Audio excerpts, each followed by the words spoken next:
You're welcome. I mean, welcome to my 20th episode.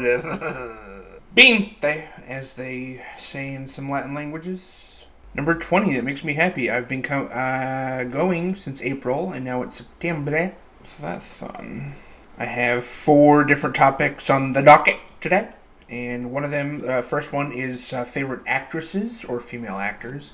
My last episode, I talked about my favorite actors and comedians. So somebody commented, "Hey, what about the favorite actresses?" And I was like, "Okay, well, maybe I'll do that next episode or whatever." So I'm going to start this episode out with that. Then I'm going to talk about stand-up comedy and my opinion on stand-up comedy, especially this year, mostly pertaining to the stand-up specials that have come out. I'm going to talk about those, and then some bad job interviews. I've had a fair share of bad job interviews. So I'll kind of detail those, and then a little cherry on top at the end with some stories about my stealing and downloading movies. So I'll preface it by saying that I lived in Brazil at the time, and in Brazil it's not considered to be illegal. So anyways, I have some stories about that. So that's my episode. Hopefully you're sticking around till the end. Just wanted to give a little rundown. Peace out. Actually, stay. So favorite actresses, man. I'm going to go favorite actress and then first movie that I saw that actress in. Female actor. Whatever. First up is Carey Mulligan. I haven't seen her in much, but first thing I saw her in was Drive in film school. And she was just so cute, petite, innocent, being protected by Ryan Gosling. And since that movie, I've seen her in a couple things, and she has never had a bad performance in my opinion. I'm blanking on the name, but the movie that she just came out with recently, where she's the lead of it, it's kind of like a slasher movie. She undoubtedly proved that she can lead a movie, that's for sure. Second up is Natalie Portman. First thing, besides Star Wars, I'm not going to count Star Wars. First leading role that I saw her in was Black Swan. I discovered that movie in film school as well. I've talked about this movie before because it's in my top 4, actually. And top 5, but top 4.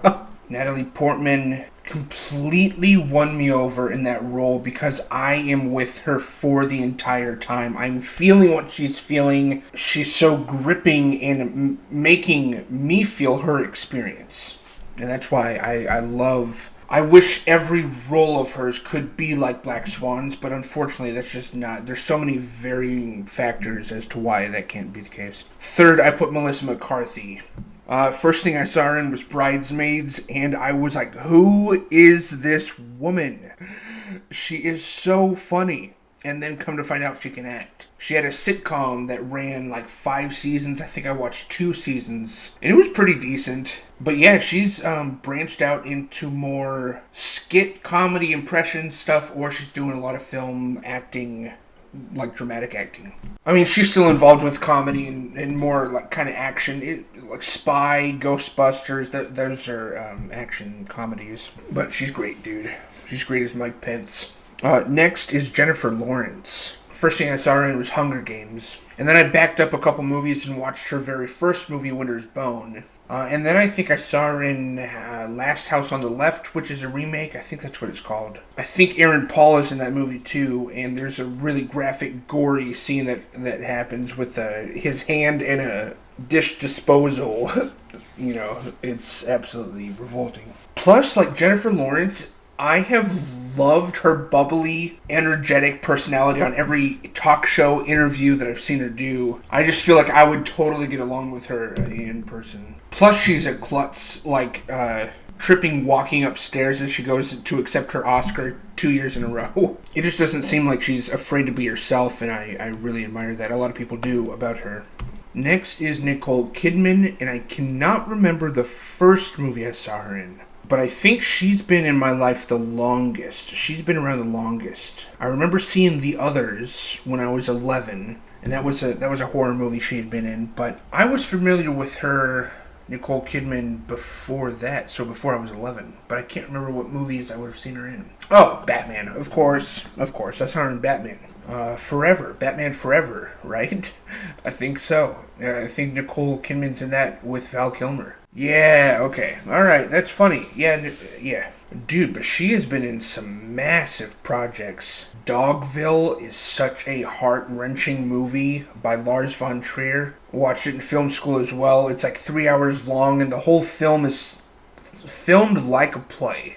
Filmed like a play, but not only that, it's like nothing exists as far as structures of homes or houses, or it's all on a soundstage, but people walk through doors, they open invisible doors, and they have these sound effects that play, and Nicole Kidman's character gets like passed around to the village men, and she becomes, Dogville, she becomes kind of like their dog, and it's a powerful movie for learning how to stand up for yourself to bullies and to be unapologetically you. James Caan is in that movie, and I remember having my jaw dropped for the last 15 minutes of that movie. I sat up front in my seat and was going for the last 15 minutes of the movie. Dogville is incredible. That's my favorite Nicole Kidman movie. But then she's been in stuff like Eyes Wide Shut, the HBO series that she's doing right now, The Killing of a Sacred Deer, and just like so many others, and she's only like mid-50s, I think, early 50s, and she still looks mid-30s, which, that's debatable, but Nicole Kidman looks incredible for her age, not gonna lie. So then the last one that I have listed here, but she's not the last in my heart, but that's Zendaya. I remember being 16 or 17 when she had her show, and that was like, pretty much iCarly was the end of my run with like the Nickelodeon shows. So Zendaya's phase like bypassed me. Just Dance or something Dance. It was with her and the redheaded crazy chick. I don't remember, but I love Zendaya. Yeah, anyways, I remember that she was on that show, but the first movie that I saw her in was probably Spider-Man Homecoming? Nope. First movie I saw Zendaya in was The Greatest Showman. That's what I saw her in. And I was like, I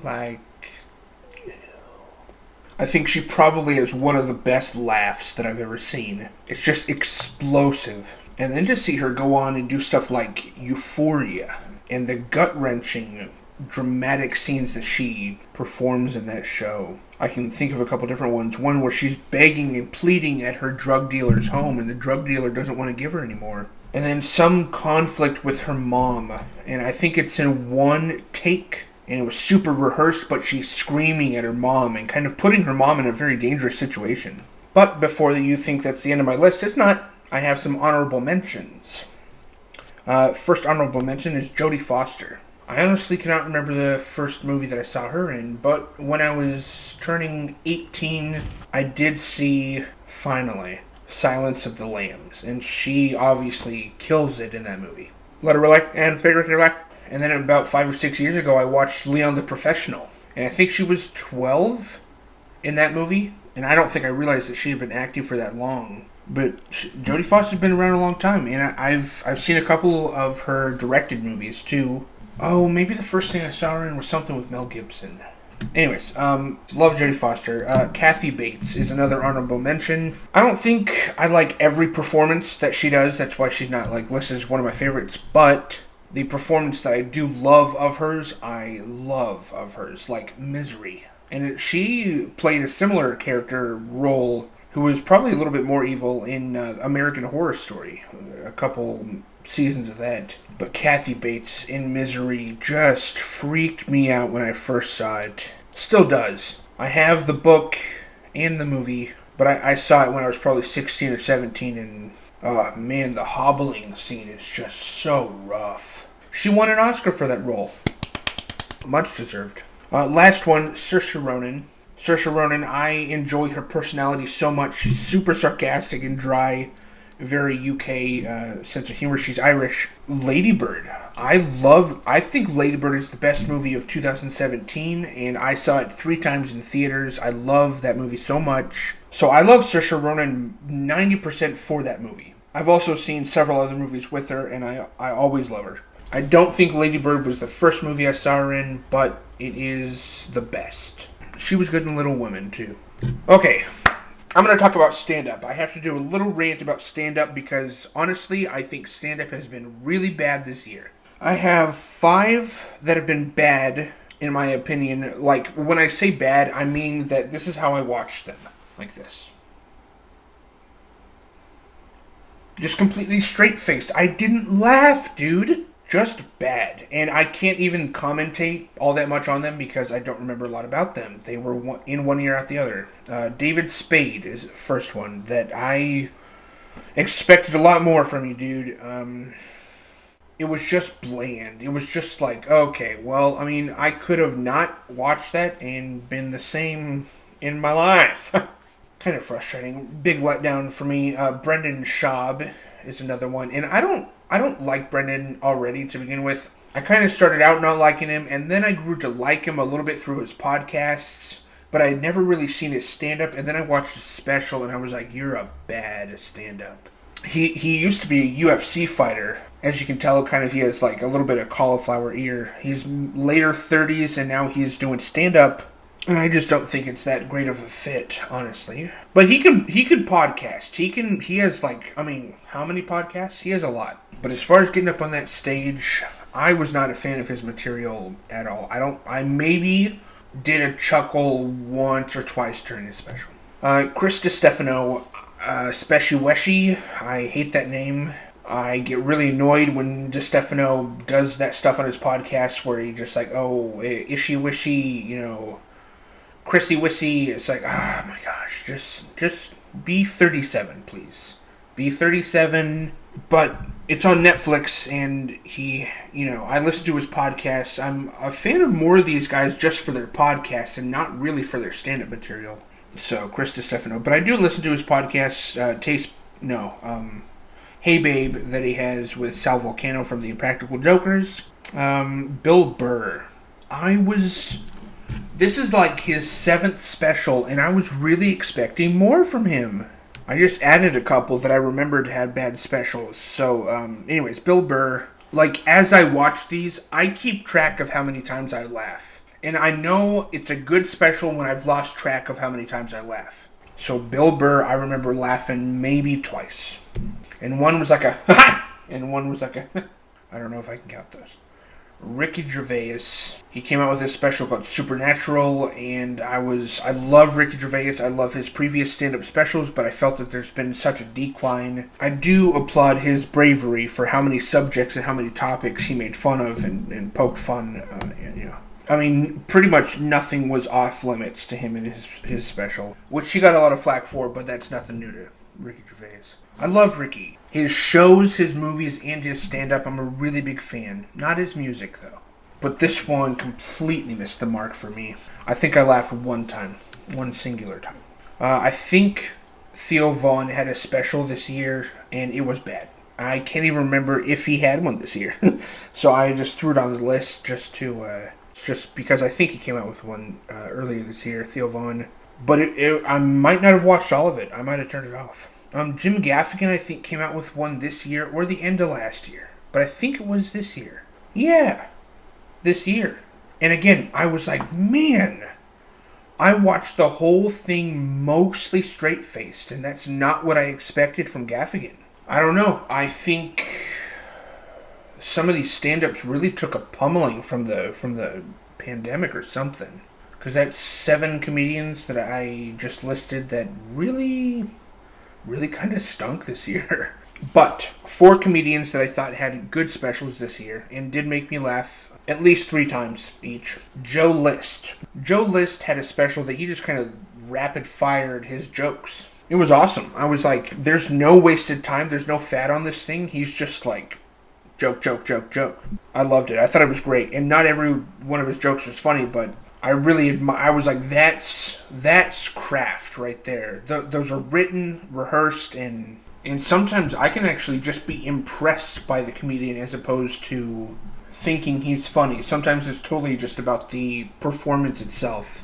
So Tim Dillon, I thought, had a really good special this year. And I'm really not much of a fan of his. Even on podcast appearances, I think he's kind of obnoxious. And I don't appreciate comedians or people who just think that their opinions are right and that they are right and that everything that they say is like some sort of big wisdom drop. And I feel like Tim Dillon kind of has that vibe for me, but I thought his special this year was great. It just came out. So, yeah, he earned my respect. Plus, he did just appear on Joe Rogan's podcast, and that was pleasant. I did watch most of that, possibly all of it. So maybe I'm coming around to that guy. Norm Macdonald released a posthumous comedy special this year. That means after his death for some of you people. That's on Netflix. It's called The Nothing Special. And Norm Macdonald sits there at his computer and tells jokes into his camera.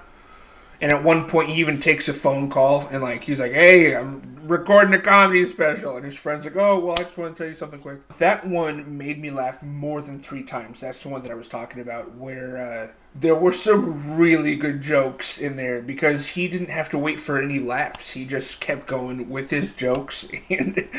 And rest in peace, Norm Macdonald. Your last special made me laugh the hardest, probably. So. And his special before that made me laugh so stinking hard. That might have been the hardest, actually. I showed that to a friend right after I watched it. I think it's called Hitler's Dog or something in Hitler's Dog. And it is, I think, on Netflix as well. And it's super funny. Plus his shows that were on Netflix. Norm Macdonald has a show, and then Norm Macdonald Live, I think. Though that was some really, really good entertainment with a lot of good guests that you would totally recognize. Sam Morrill is the last one that I have listed here. Sam Morrill just came out. He's the most recent one with a really good special. And again, like Ricky Gervais, he's pretty brave, again, courageous with his where he goes with his comedy. The topics that he touches on, he was just not afraid to make people uncomfortable and make them think and raise some really interesting observations. Kind of absurd, but I enjoyed his special. Okay, so these are 2 specials that I have not seen because I chose not to. I think I may have seen part of them or started them and clicked out. I didn't want to finish them.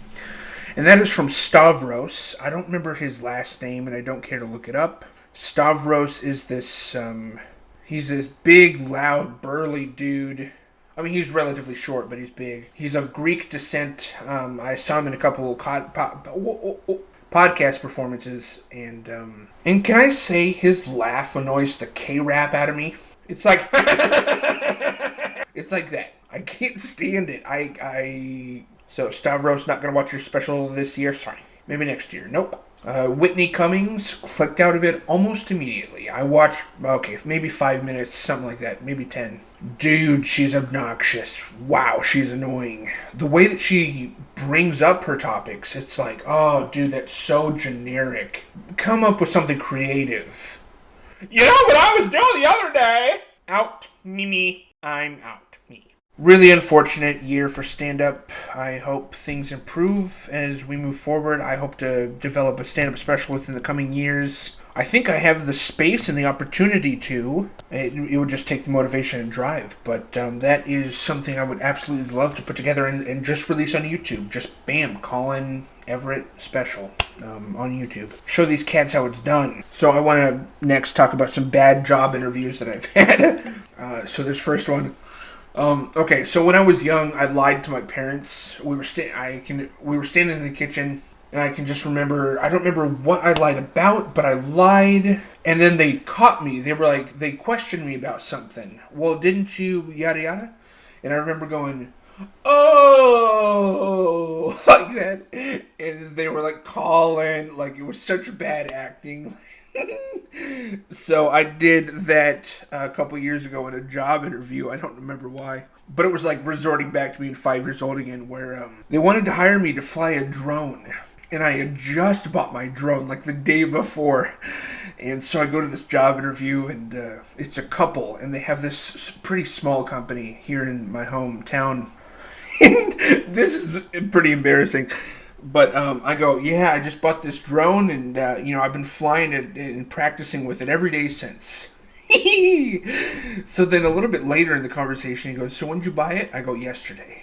Like, I either I forgot or I just broke the lie. And he goes, oh, I mean, because you said that you've been flying it every day since. And I go, oh! Like, yeah, that's all I said too. I've spent the last couple of years thinking of other things I should have said in that moment where, because this is actually true, I had gone over to my buddy's house and flown it, and it wasn't, super extensive or anything, but I had flown it before I bought it, so I could have maybe expanded on that. It didn't help that I went home later that day and I tweeted, I just lied in a job interview today, something like that. And like the next day they got back to me like, yeah, we're going in a different direction. Probably because, I talked about my social media, so all they have to do is go to my TikTok, click on my link tree, scroll, hit Twitter, scroll a little bit, because it was my latest tweet, and see that I had tweeted, about that job interview. Which any job would not want to see that, so, yeah, they're like, we're going to go in a different direction. I was like, yeah, understandable, I get that, yeah. So that was pretty unfortunate, that job interview, but there was one after that at a place called Play and Spin in Niles, Illinois. And I had just graduated college. I moved there. And this lady offers me $8.50 an hour in Chicago. I was living in Chicago. And this was a 20-minute drive. Probably a little bit more with traffic. I remember I had a back right tire that was flat. It got to the point where I was having to fill it up with air before my shift at work and then after my shift at work just to make it home. So she goes, yeah, so we pay $8.50 an hour. And I was like, oh, okay. And she's like, is that going to work for you? And I went, I don't know. I should have, ever since that moment, I've thought about how I should have gone, no, and gotten up and walked out and found a job within, there were 11 restaurants within walking distance of my apartment in Chicago, and I didn't even think to get into the kitchen industry at that point. I was thinking film. I was trying to be there for film. So accepting the $8.50 an hour was such a bummer. I only worked there 2 months. I only lived there 2 months. So then the owner walks up after I had accepted the $8.50 and we were signing stuff, and he kept going, smile more. Give me a smile. And then I would, kind of give him a smile. He's like, there it is. There you go. There it is. I was like, okay, well, that's weird. That's one of the only times that's happened, but now I know how women feel because I'm sure that they're told that all the time. I've heard that that's a really frustrating thing for women, to be told, hey, smile. Put on a smile more. I don't think I would ever ask somebody to do that. Maybe in a picture, but no. So after Chicago, I moved back and I moved in with a buddy and his family. He's like a year and a half older than me, and his parents. And there's a church that's really close to their place. And I see online that this church that's not even a mile away is looking for a camera video operator. And I was like, dude, that's why I moved to Chicago. And I was really bummed that didn't work out long term. I was only there for 2 months, like I said. So then I moved back and I was like, dude, this is a sign. This is it. I need to get this job interview at this church for this video director. I'd be making these videos. So this was a 2-month long period of the initial job interview and then a couple working interviews where I made videos with their equipment, and then I would edit, and then I would show them, and they would have to review them. I made a couple different videos. One was kind of a music video, short film type deal, and then one was like a promo video for their church. It was called Daybreak. That's what it was called. But so the guy that I interviewed was weird. Like, he was showing me the backdrop of the stage that they just made, and so he asked me about it, and he goes, "Isn't it pretty?" And I was like, "Oh, not the day." Yep, it's pretty. So he was kind of strange like that. It was a little creepy. And then he was also aggressive. He asked me a question. I was holding the camera, and he asked me a technical question about the camera, and I had to think about it. So I'm thinking about it, and then he goes, "Colin!" And I was like, whoa. And he did that again later, and I was like, I don't know that I can work like that under somebody that just is so impatient and ready to be aggressive. And I had some weird vibes about this guy. His name was Mark. I don't care giving up his name because for several different reasons. But I felt that he strung me along for those 2 months, and then just in an email at 4:59 p.m. They closed at 5. They went home at 5. 4:59 p.m. he sends me an email that I've been waiting for all day. The entire day I've been waiting for this. He probably clicked send, got up, and left. So he wouldn't have to deal with my response, because I had a response. Paragraphs and paragraphs of how this guy wasted my time, and I made a bunch of videos for you guys for free. You're welcome. I was just really upset. And then he had kind of a damage control interview with me after that, where we met in person. He's like, I could tell that you were really affected by that and all that stuff. And I was really upset. I was really upset for a couple months after that. I remember being pretty devastated. It rocked my world. I thought it was a sign. If I think of any more bad job interviews, I'll make sure to bring them up in later episodes. But if you guys have any bad job interviews, please tell me. I'm so curious to hear about people's experiences, because interviews are extremely awkward and formal, and sometimes I really don't even like the person that's interviewing me, and I'm sure the feeling's mutual. Anyways, so like I mentioned at the beginning of this episode, in Brazil, you can go to the mall, and right outside the mall there's a big market, and at that market you're going to find a bunch of pirated movies. Movies that haven't even come out yet. I don't know how that happens. Or movies that are in theaters right now, and people film them, put them on DVDs, and they sell them at these markets. And that's not considered to be illegal in Brazil. It's illegal here in the States, obviously. You can get massive fines, possibly jail time. But again, not abroad.